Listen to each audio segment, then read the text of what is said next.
You know, Easy like, who in the hell's Q? Right? So I call up Easy. I'm like, hey, Easy. I don't know. I don't recognize none of these numbers. Right? Because the way I don't know how you did. You did like a group you called them, boo? It was like a group thing. I did a group. Oh yeah, that's weird. That's that busted Android he got, man. And none of the.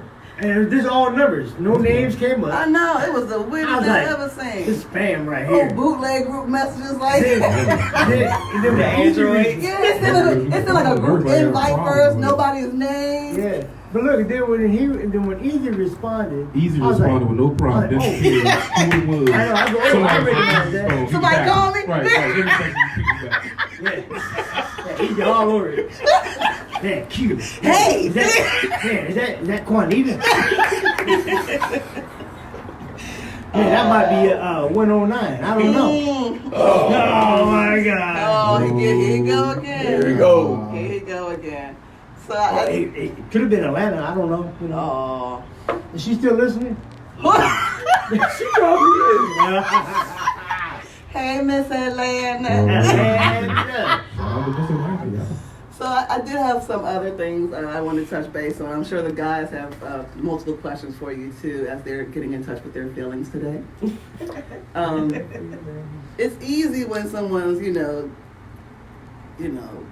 punching on you. It's easy when someone is calling you repeatedly out of your name. But how do you identify when it's not that apparent, it's not that abrasive, but it's still so harsh, mentally to you that you have to get yourself up out of it. I know a lot of narcissistic people who, for instance, who will leave you at home if you're not ready in 5 minutes. Oh yeah, you're earning that check today. You know what I mean? Yeah. So if you're not ready in 5 minutes, they just leave you. Yeah. No matter how important it is. What? That's like the word of the year, honestly, to me. Narcissistic.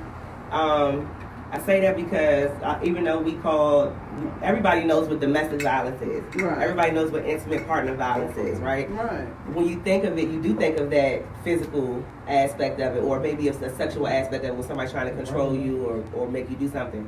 But you don't think of the things that don't have visible scars. Right. And that's the part of domestic violence I want to touch on because that's what I experienced and that's what I know needs the most spotlight, needs the most support. It's really an epidemic.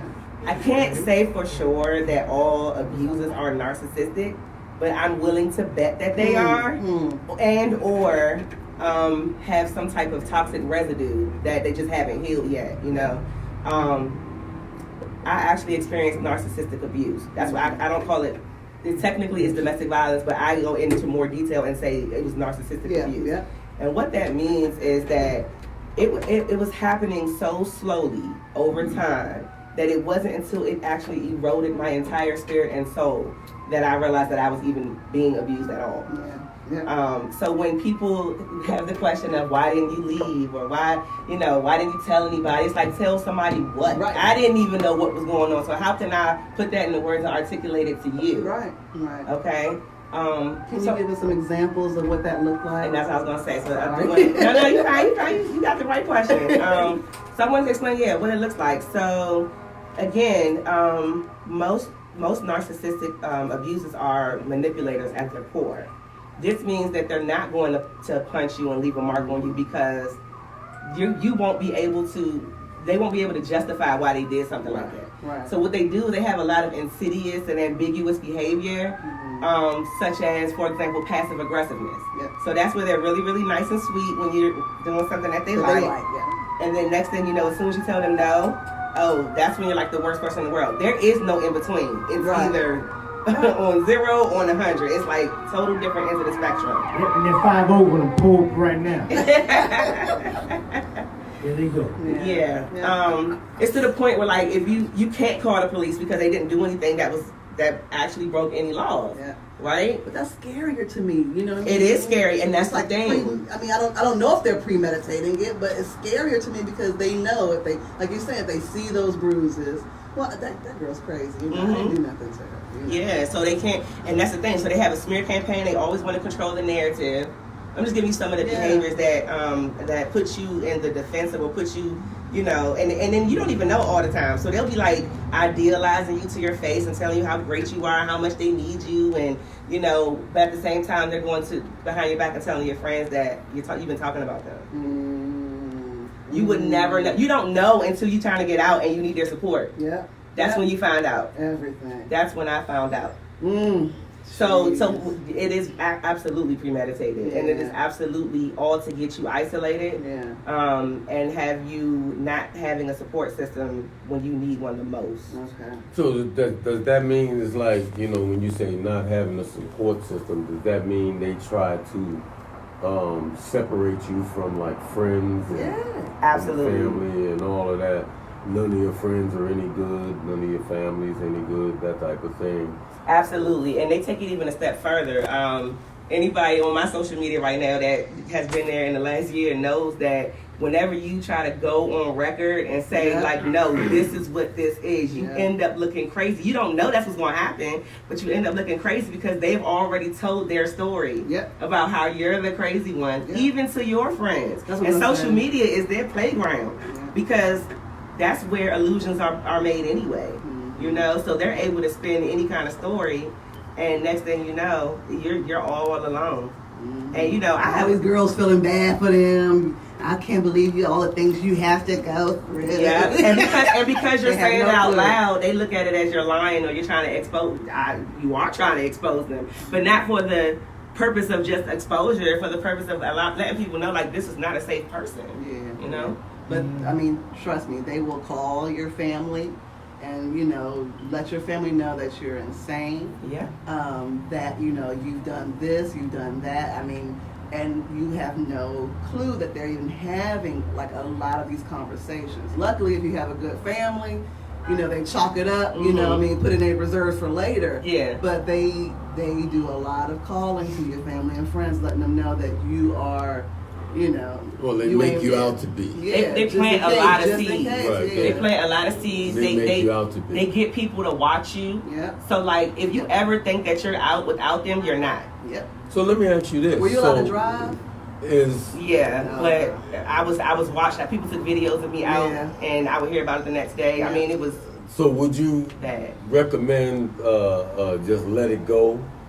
Just leave it alone. Don't say anything when people do those types of things. Or should there be some type of, I don't want to say retaliation, should there be some type of back and forth?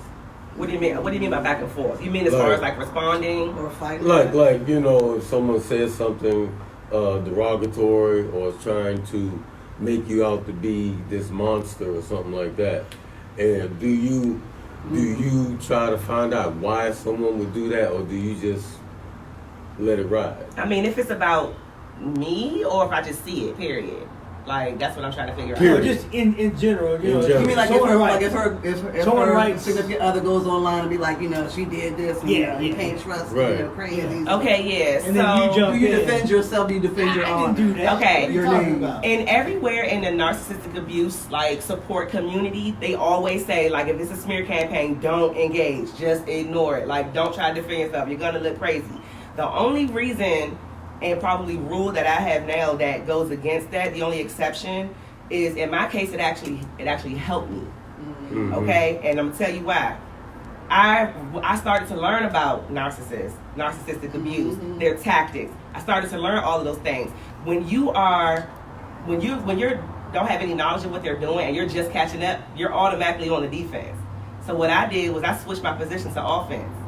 And if you don't know how to do that, then it's going to hurt you. Okay. Because if I just came and tried to defend every single thing he said, I probably would have looked crazy. But what I did was, I don't know if y'all saw 8 Mile. What Eminem did in 8 Mile on his freestyle that he won. He talked about himself the whole time and dropped the mic. Now you ain't got nothing to say. Yeah. Right. So that's what I did. And I went and said, hey guys, you know, he thinks I'm this and I'm that and I'm this and I'm that. I didn't own any of it. But this is what's being said. But if I was all of this, then why are you putting so much energy into me at all? That doesn't make any sense. Right. And I got him to actually expose himself through doing that. Because I kind of feel like when you do like if you do try to talk back or defend yourself, all you're doing is fueling the Yeah. fire. Yeah. But you're right. They want because that. they don't care if the reaction is positive or negative. Yeah. As a matter of fact, if it's negative, it's even better because that's what they are. Yeah. So that's what they know. That's you speaking their language now. And so I couldn't do that. That's why I say I had to go on the offensive because I know that he can't speak my language. Does that make sense? I can speak his, but I won't be being true to myself. But he can't speak mine at all. So doing that one thing in itself got him to just leave me alone. Right, and you know, just to put it out there, if people don't know what a narcissistic is, it's a personality disorder. One of several types of personality disorders is a mental condition in which people have an inflated sense of their own importance, a deep need for excessive attention and admiration, troubled relationships, and a lack of empathy for others. Yeah. You know, so I got that. I just Googled it. You know, it was the MayoClinic.org. But you know, you go out there, you can find all this. I got friends that are in such denial that they are, I can't even say that word. Narcissistic. Yeah. You know, and they're assholes, man. You know? Okay, I'm gonna stop you right there. Number one rule: They're mental. never tell a narcissist that they are a narcissist. Nope. Right. I know. No. Boy, he gets so mad. Never. He is so- That will never go well. Now there are no exceptions to that rule. Yeah, no. Just don't do it because the biggest trait of a narcissist is the inability to be accountable. Right. So they're gonna deny it. Mm-hmm. That's deny, deflect, defend. That's what they do. Yeah. Okay? So don't ever do it. Whether it's somebody you know, romantic relationship, an abuser, just don't say it. Matter of fact, if it's an abuser, really don't even ever say the word, because then they're gonna know that you know something. Yeah. Like even if you suggest it or say it in a sentence, they know that you know about it, and they're gonna try to change their tactics or double up on the abuse because now they're losing control over you if you're learning, right? You see, Yeah. the person that I know, he is the person he's a verbal abuser, mental verbal abuser.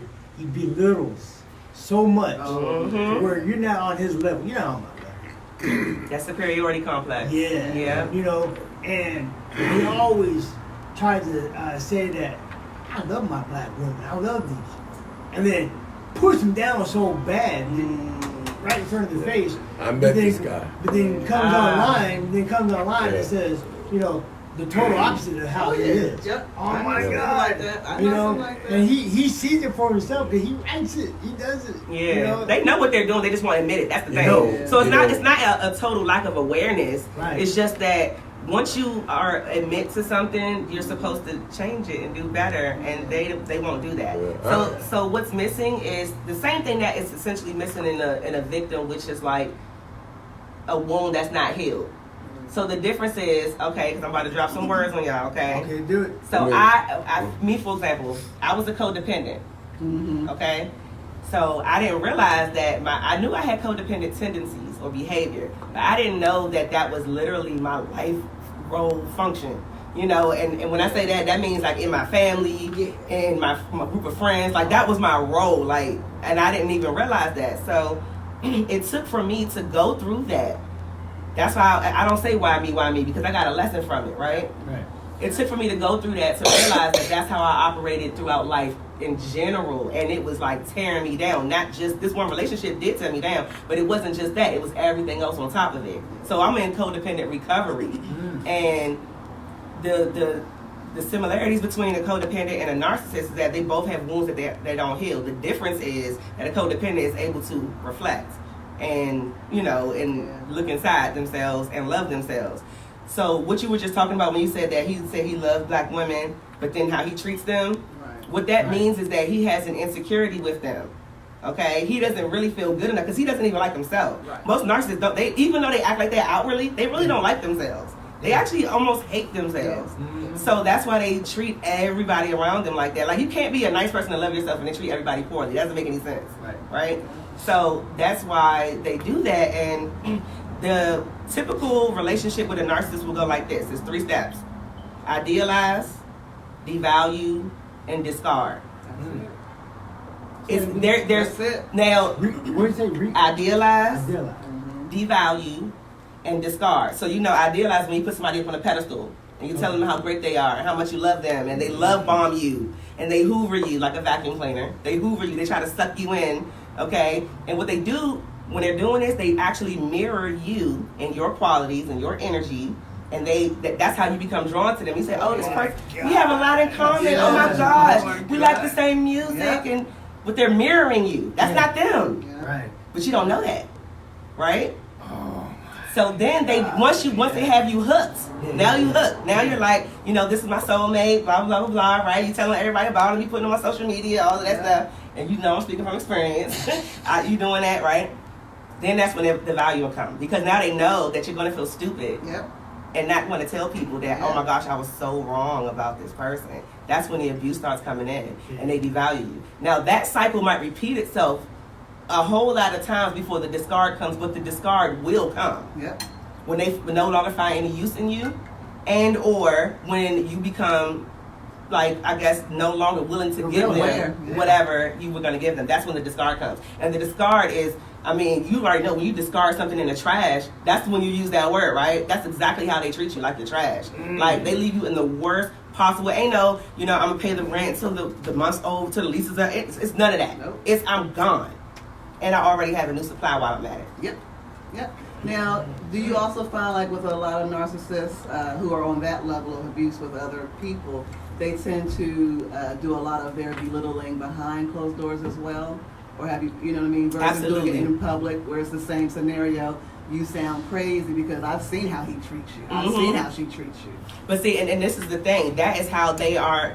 When people come to me and they say, oh, he just doesn't realize what he's doing. He doesn't know that it's wrong because he was victimized. Because that's what they'll do. They'll portray themselves to be a victim as well and get you to, that's how they get you to stay. Yes. But this is how I bomb them out on that. If they didn't know they were wrong, they would do it in front of other people. Yep. Yeah. How do they choose to do it in private if it's okay? Yeah. Doesn't make any sense. No. With this particular person. He's still he's trying to get some You don't like this dude. You don't like this dude. You found out. You No. found the truth out. I met this guy. Yeah. No, I like him. He told me about him, and I swear to God, 10 minutes into meeting this guy, he showed me everything Oh, what God. you talking about. what she's talking about. Wow. No, but what he does, like in this setting here, right? If you were sitting right here, it might be hit or miss, but he would definitely try to build people up. And then when you get out there, Ooh. I can't believe you did that in front of me. Yeah. So I just describe him Same to a thing. T. Yeah. Didn't I tell you? Behind It does that. not have to be a romantic relationship. Yeah. Every relationship with a narcissist is going to go the same exact way. And I'm going to tell you this, if you meet one, you meet them all. Yeah. But there is a difference in how you identify them, though. So that I want to talk about that too, because it's so crazy. Like, I had a friend that went through narcissistic abuse as well, and he's actually a guy, so his girlfriend was a narcissist, right? But she was like, she had really overt behavior, so you could like tell, like, those people that It was like apparent. never let you get a word in edgewise, or like they always have to be the center of attention. It could be a whole group of people, but if the attention is not on them, they will find a way. I'm about to fall off this chair. Okay, y'all know what I'm talking about. She's one of those people, so it's more obvious.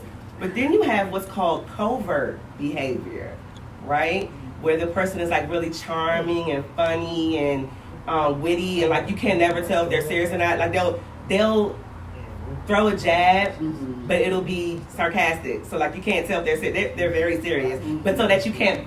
They don't have to take responsibility for it. Okay, so you have this covert behavior, which is like kind of more underground, and it's really more difficult to tell. So he asked me, like, after he got out the relationship, like, you don't think your husband a narcissist? Like the way he act? I said, he don't act nothing like her. Nah. A year later, I'm studying the same thing myself, but this time covert. They have the exact same traits. The difference is how they show up. How they do it. Now, then the same thing with you kind of mentioned the word before, healing. again, like I'll just use myself as an example. I wasn't allowed to drive. And it was the same thing in the beginning. You know, I was the princess. You know, you're supposed to have your man take you where you want to go and everything. And then it got to the point where I couldn't even go on an interview, a job interview. Wow. Without him being there.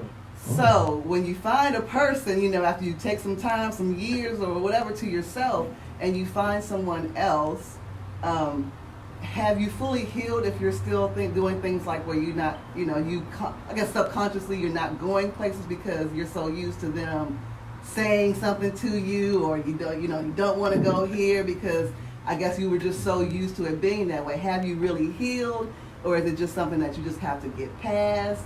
You know, how does that work? You know, I would think that is a sign of not being healed. Mm-hmm. The reason I say that is because there really is only one way to heal, and that's by loving self. Okay. Because when you're in a relationship with an abuser, they constantly tell you that you're not worthy. You know, that you can't live without them. You're nothing without them. Well, even if they don't say that directly, they imply it. They show it. Yeah, or they show it. Like that you're nothing. I'm going to show you that you're nothing. So, you know, that's what you deserve. And so you have to like really reach deep down and like start to love yourself, and to the point where it's like, I don't care if any other person in the world loves me, I love me. You know what I mean? Yeah. To that point. Like it really, and if you're a codependent, it's going to be hard because you're so used to focusing on everybody else and not yourself and your own needs. So that's difficult, but at the same time, you have to get past that feeling of guilt and selfishness and say, like, no, I come first. I can't do anything for anybody if I'm not good. Right. That's how you heal, when you realize that, like, there's a wound, there's a reason I was susceptible to this behavior. Right. Okay. You know, there's something in me that he exploited, and I think in that healing, those subconscious behaviors will kind of dwindle down. Of course, it's not gonna happen overnight, you know. Right. Especially if you went through it for years and years. Right. But by the time you're in another relationship,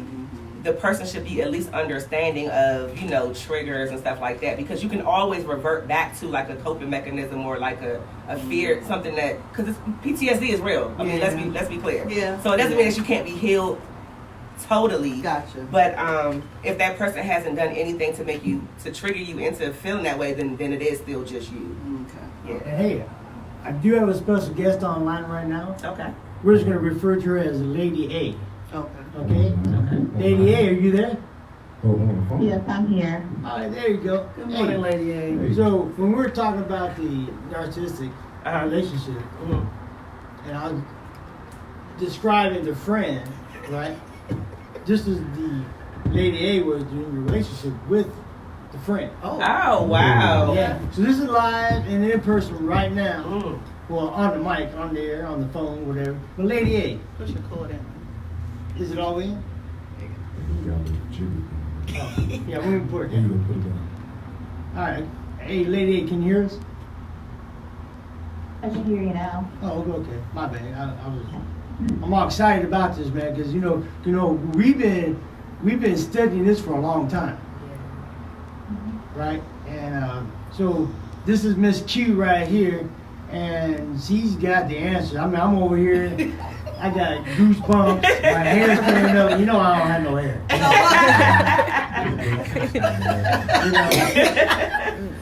Yeah. So, like we were talking about, with her relationship, right? It was all. Well, I will. I'm just kind of like bringing. I'm just going to bring it. Narcissistic. You know, he would bring her up, pump her up, and then beat her down, verbally and mentally. Right, Akim? I mean, Lady A. Jesus. My bad. You know what? Don't worry, I didn't even catch that. That's all right. But go ahead. Oh, man. Yeah, keep it. Only a few people know, because I don't really like talking about it too much. Especially since I've been doing a lot of self-work and self-healing work and so forth and moving on. However, it was a very interesting time in my life. I did not know that I was going through that until after the fact, until a mutual friend kind of pointed it out. And a lot of what, I don't know all that because I just now I'm tuning in.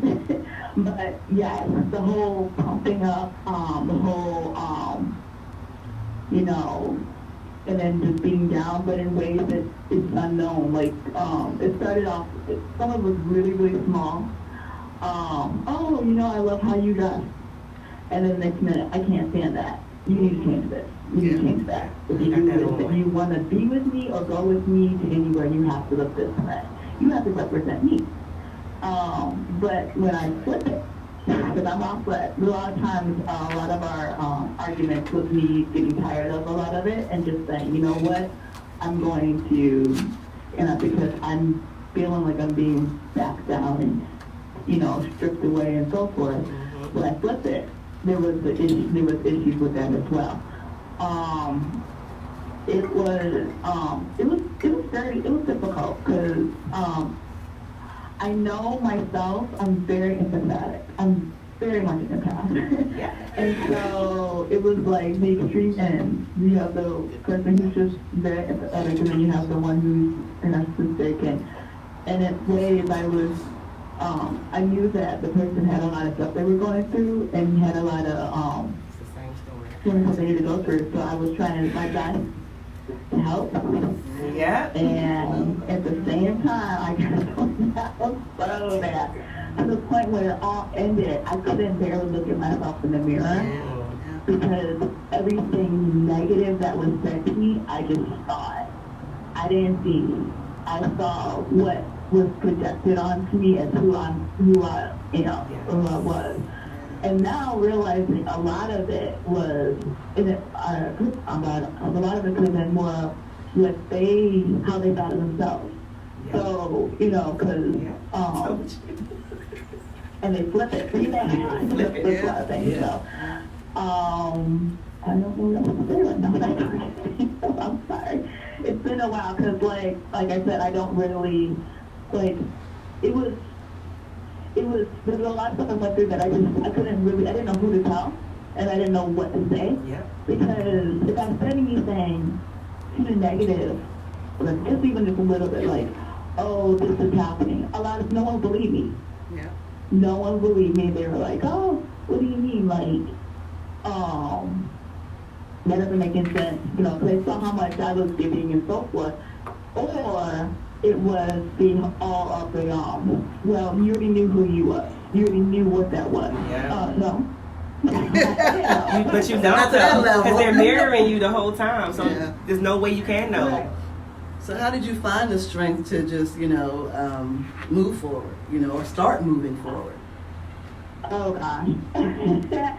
So after the breakup, there were days there was so much stuff that happened between them, I'm not gonna go into it, that really, really, Yeah. like anyone else who would have gone through it wouldn't even, I don't know whether it's survive, because literally afterwards I was at that point where I'm like, if I wake up tomorrow, if I don't wake up tomorrow, I'm good. Yeah. And that's a really scary place to be I was there. for anyone in general, period. So if I didn't go, outside work, I'm just literally down, just wouldn't do anything. People would look at me like, you okay? And I'm like, yeah, I'm fine. No, I wasn't. But I have a teacher who is also a counselor, and I've been for the longest time trying to get in our classes and so forth. And I remember after all that, what she kept telling me, positive affirmations that she kept telling me throughout the years. And so I literally just called up and was like, I need to go in your class. I need to talk to you. When can we, do this? And I was able to join the class and so forth. She mostly focused on healing. She's been through a lot herself, and she's very helpful with a lot of women who, who need things for healing. That's her biggest thing. So that's how I did it. Also, I had friends because I was so scared who could I talk to. Because at the end of it, I was also sitting there like, did I go through this? No, I probably am making this whole thing up. Yeah, I didn't really, that didn't really happen. And when I talk to mother wives, like, I would literally argue at times with them over stuff that happened because I'm still trying to defend. I'm like, no, I didn't do this. No, that didn't happen. No, you didn't mean this. And I literally had to stop and listen because it was, they've seen the whole process. They've seen basically everything. So, and I had help with them, through great friends with them. Also, a few others. Another girlfriend of mine who basically pointed out, no, he's narcissistic. She basically broke down that whole thing with you, and she listened to me as well as I, try to process everything that I went through, and then my, classes and teachers and so forth. So it took some time, but I am glad that I'm where I'm at now because if I didn't act as fast as I did, because literally I jumped in on that class like 6 months after and literally started working this like immediately. Because if I didn't, I don't know where I would be. Yeah. Because I was really, really damaged. I really wouldn't know it because I really, really was in love with this dude for a very long time. Oh, yeah. And I did not know that I was going to go through all that. So, yeah. Yeah, because where she was, right, she wasn't in a happy place. She's happy now. Yeah, I can hear right? it. She wasn't happy, but she was entwined in this web, and she wasn't listening to nobody. Like, this is what he's doing. No, he's not. Oh, all right. So, my wife, she would always tell her, well, when you're sick and tired of being sick and tired, right, then you'll be done. You'll recognize it. I want to touch on that really quickly. Yeah. First of all, I really, really appreciate you sharing your story. I know how hard that is because, like, yeah, I have a hard time even saying certain details still now too. Yeah. But the biggest reason, just for everybody who's listening, the biggest reason why you should never ask somebody like why they didn't leave or whatever is because of something called gaslighting. Yeah. The same way, Yeah. she knew what she experienced, but even she questioned it. Now, if she's questioning it, of course other people are going to question it. And so that makes you feel like you're crazy. That's what gaslighting does. And gaslighting is like literally at the core. Also, it's a manipulation tactic, but it really works. That's how people are brainwashed, essentially. Yeah. Because her and I would go back and forth, send each other links about this particular subject, and that's how he is. I'm like, oh yeah, I found this too.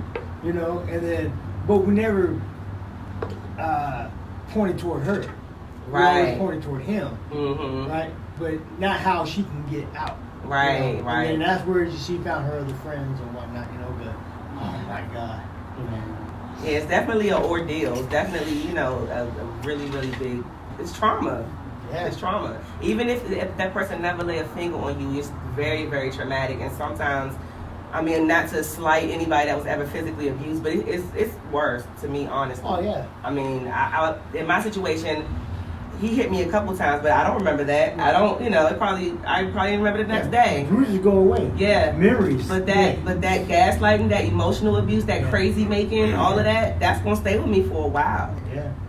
I mean, it's to the point where you can't even take a compliment from people because of that idealization. And you think that everybody that tells you that you're beautiful is trying to get over on you somehow. It's really bad. Or telling people that you're sorry. You say, I don't know. You just apologize for everything. Anything. I couldn't stop saying it all the time. I'm sorry. Oh, sorry. They're like, Jesus, girl. Like, yeah, it's like you don't have to apologize. And you don't even realize you said it until they keep telling you, like, you don't have to apologize. It's okay. Like, oh, you're right. I didn't do anything wrong. Yeah. But you become so used to apologizing for things that you didn't even do, so. Well, hey, thank you so much for sharing. Thank you for coming on the air today. I appreciate that. Thank you. You're welcome. Thank you. I've been trying to get you on here anyway. We appreciate it. You gotta make sure you check in with us sometime too. Stay happy. Yes. And healthy. Hey, I'll talk to you later. Once you heal, you will never get back in those situations. Thank you. All right. You're welcome. Thank you. Bye bye. So what about and this is tricky too. There's a lot of military out there. There's a lot of people who, are non-military, but even for those things, the PTSD, the disorders that, they can't help it, You know, they have this condition, right? It's not them, it's their disorder.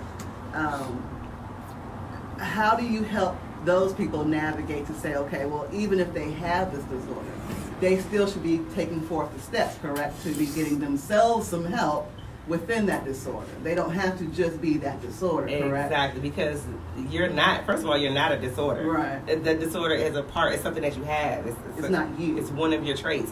And just like if you have anxiety or depression, you know, are you going to just live with that? You don't know how to cope. You have to go get professional help. I always equate it to something that's like physical. So like if your leg is broken, are you going to keep walking on that leg? Are you going to go try to get it healed? Like, and that's one of the dynamics of narcissism is that they are so refusing to even acknowledge their own behavior. They'll never get help for it. So why are you giving excuses to a person that you know is not going to change? They're not going to change. I haven't met one narcissist that thinks they're narcissistic. Right. Ever. So. Man, oh man. Hey, let's take a minute. Stuff today. Let's take a little break. Let's take a little break, regroup, and we'll be right back. I'm gonna play a little "Don't Cry" by Sid.